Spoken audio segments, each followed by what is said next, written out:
আসসালামু আলাইকুম। সবাই কেমন আছেন? আশা করি সবাই ভালো আছেন। দূরে কিংবা কাছে যেসব আপুরা আমাকে দেখতে পাচ্ছেন, সবাইকে জানাই অসংখ্য ধন্যবাদ। তো আশা করি সবাই ভালো আছেন। আর শবে বরাত অবশ্যই সবার ভালো কেটেছে।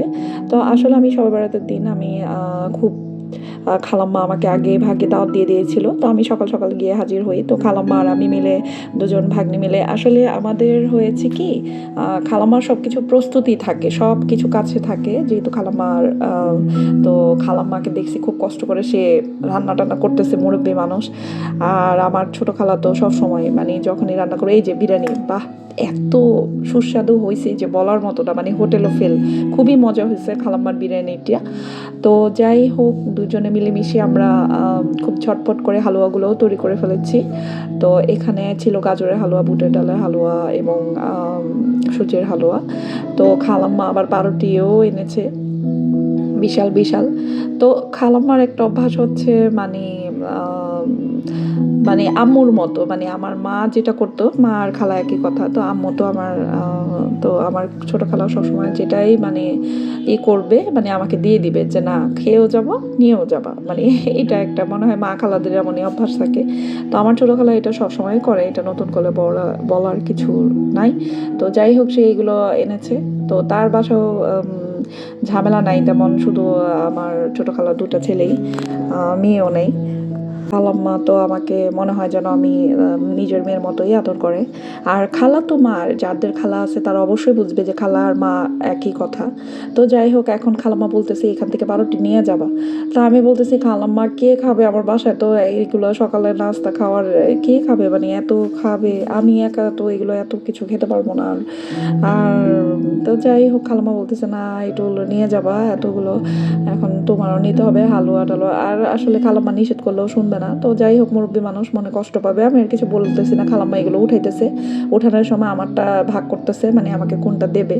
তো আমাকে বলতেছে তুমি এখান থেকে যেটা মন চায় একটা নিয়ে যাও। আমি বলছি না খালাম্মা আপনার যেটা ভালো লাগে দেন। এই আর কি আমাদের খালা বোনজি। তো আমি কিন্তু আসছি অনেক পরে। আসলে এখানে আমরা মানে আমি আসলে ঠিকভাবে ভিডিওটা করতেও পারতেছিলাম না, যেহেতু এখানে আমরা গেছি একটা ইসে।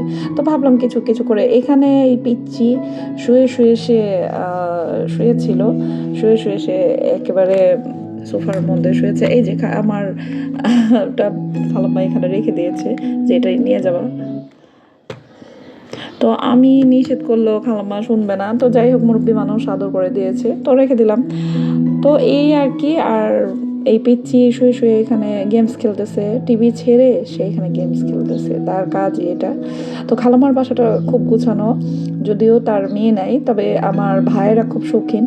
মানে আমার খালাতো ভাইগুলো খুব শৌখিন টাইপের, মানে আমার খালাম্মাও শৌখিন টাইপের। এই যা বলা খাওয়া শুরু। আর বিরিয়ানিটা খুবই মজাদার হয়েছিল, মানে হোটেলের চেয়েও রেস্টুরেন্টের চেয়েও ভালো হয়েছিল, মানে অসাধারণ বলতে গেলে এক কথায়। তো আমরা নিজেরাই, কোনো গেস্ট নাই, তো আমরা বসে গিয়েছি। তো আমি কিছুটা করে নিলাম। আর খাওয়ার ভিডিও আমার দিতে তেমন একটা ভালো লাগে না, তবুও আমি কিছুটা, যেহেতু আমার কাছে ভালো লেগেছে তো পিচ্চিটা খেতে বসছে তো সেটাই একটু আমি আর কি ধরলাম।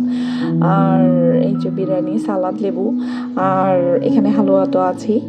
তো এগুলোই আসলে শবে বরাতের দিন আমি খালাম্মাদের বাসায় সারাদিনই ছিলাম।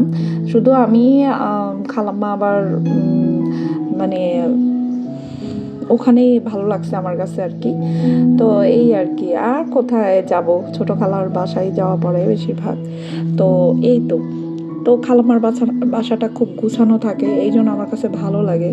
মানে এই যে ফুলের টবগুলো এটা আমার খালাতো ভাই আনছে, মানে ও হচ্ছে গিয়ে খুব গুছানো গাছানো, ওর কাছে এইটা এই টব এক একটা আয়না আয়না গোছায়। দোনো ভাই এমন, আবার খালাম্মা এমন, মানে ওরা কোথায় কি কালেকশন আছে এগুলো সব কালেকশন করে করে ঘরে লাগায়, আমার কাছে ভালোই লাগে।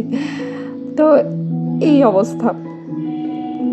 তো এই যে যা বলা তাই কাজ, সেদিন রাত হয়ে গেছে। তো আমার আমার আবার এই যে আসলাম। তো আসার পরে আমি আবার বাসায় এসে এই যে পিচ্চিটা আবার রাতে কিছুটা আবার সে একটুখানি খেয়েছিল, যদিও সে বিরিয়ানি খেয়ে আসছে, তারপর ছোটো মানুষ তো।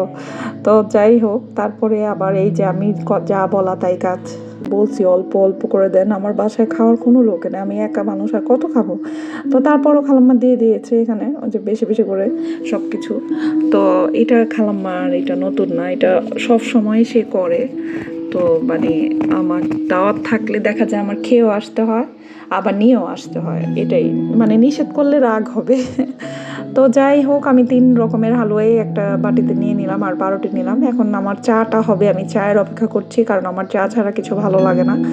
আমার হচ্ছে পাউরুটি দিয়ে, আমি হালুয়া দিয়ে যতই খাই না কেন আমার একটু চা খেতে হবে, তাই আমি চা হতে হতে এগুলোর প্রস্তুতি করতেছিলাম, সব রেডি করতেছিলাম। তো খালাম্মার বাসায় কালকে গেছি, আসার পরে আবার সব বেড়াতে যেহেতু নামাজ ছিল, নামাজটাও পড়ছি। বাসায় এসে পড়ার পরে খুব দেরি করে উঠছি, তো দেরি করে উঠে আর নাস্তা ঝামেলা ছিল না, যেহেতু খালাম্মা পাউরুটি দিয়ে দিয়েছিল, হালুয়া দিয়ে দিয়েছিল, তো আমার আর ঝামেলা হয়নি। তো এগুলো এইভাবে করে আমি করে ফেলছি ঝামেলা ছাড়াই। তো এই আর কি। তো সবসময় তো দেখা যায় নাস্তা বানাতে হয়, নাহলে কিনে খেতে হয়। তো এই তো চাও হয়ে গেল। তা পাউরুটিটা আমি এভাবে ঢেকে রেখেছি, নাহলে মাছি বসবে, আর পরবর্তীতে আমি ফ্রিজে রেখে দিব। আপাতত এভাবে রাখলাম আর কি, যতটুকু খাওয়া হয়েছে।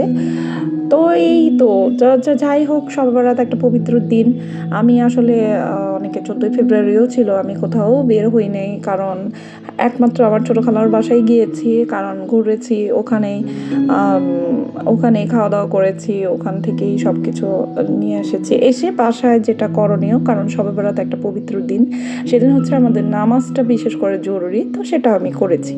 তো ইনশাল্লাহ যাই হোক, আশা করি সবে বরাত দিনটা সবারই ভালো কেটেছে। তো আমারও ইনশাল্লাহ ভালোই কেটেছে। আসলে পবিত্র একটা দিন, তো সবসময় এটাকে কাজে লাগানো উচিত, কারণ দেখা যায় ঘোরা তো সবসময় যাবে, আর বিশেষ করে এই ভ্যালেন্টাইন্সের থেকেও বেশি জরুরি ছিল এই সবে বরাতের পবিত্র রাতটা। তা আমি এটাকেই গুরুত্ব দিয়েছি, হয়তো খালার বাসায় গিয়েছি, কিন্তু তারপরও। তো যাই হোক, ভালো থাকবেন। দূরে কিংবা কাছে যেসব আপুরা আছেন আমার ভিডিওটি দেখেন, যাদের কাছে আমার ভিডিওটি ভালো লাগে, অবশ্যই লাইক, কমেন্ট, শেয়ার করবেন এবং সাবস্ক্রাইব করে আমার পাশে থাকবেন। আমি অবশ্য রেগুলার ভিডিও আপলোড করতে পারি না, তবুও যতটুকু পারি করি। তো এইভাবে করেই সময়টাকে কাজে লাগিয়েছি রাতে।